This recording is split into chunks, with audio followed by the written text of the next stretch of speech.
Sebelumnya, saya perkenalkan bersama nama saya Imelda Delis Guru dengan PM 21110023.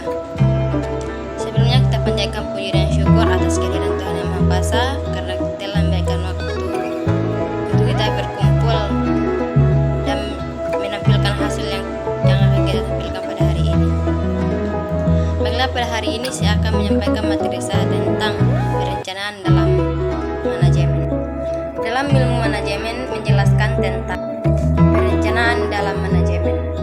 Perencanaan dalam manajemen adalah proses mendefinisikan tujuan organisasi untuk membuat strategi untuk membuat tujuan tersebut. Misalnya dalam perencanaan, pada suatu kegiatan kita melakukan kegiatan. Dalam kegiatan itu perlu kita mengetahui adanya perencanaan. Karena tanpa adanya perencanaan, kegiatan tersebut tidak akan berjalan dengan baik. Dalam unsur manajemen ada juga unsur-unsur manajemen. Yang pertama, tindakan apa saja yang perlu dilakukan.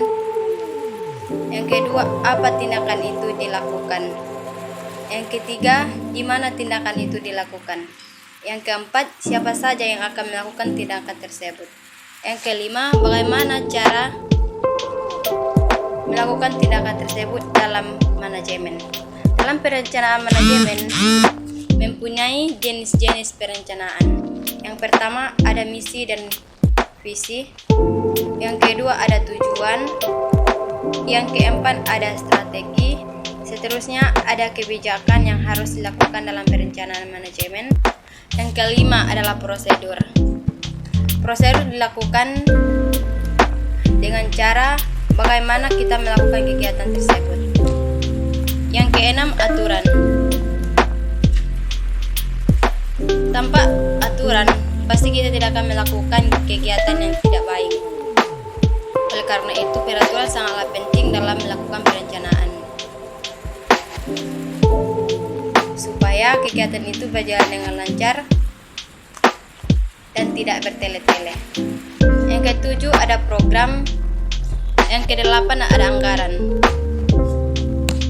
Anggaran merupakan salah satu yang melancarkan kegiatan juga, karena setiap kegiatan harus ada anggaran. Karena tanpa anggaran, program tersebut tidak akan berjalan dengan lancar. Dalam perencanaan manajemen mempunyai syarat. Misalnya kita memilih ketua. Kita memilih ketua itu harus mempunyai prinsip. Yang ketua pun harus kuat karena akan mendengarkan pendapat yang lain, teman-teman yang lain. Dalam kegiatan perencanaan dalam organisasi perlu kita menyiapkan ketua, bendahara, sekretaris, dan pengurus lainnya. Dan kita sebagai anggota harus mampu melakukan kegiatan apa saja yang telah diberikan oleh ketua. Dalam organisasi, kita harus memilih ketua yang sangat kompleks, yang mempunyai kemampuan dan mental yang kuat.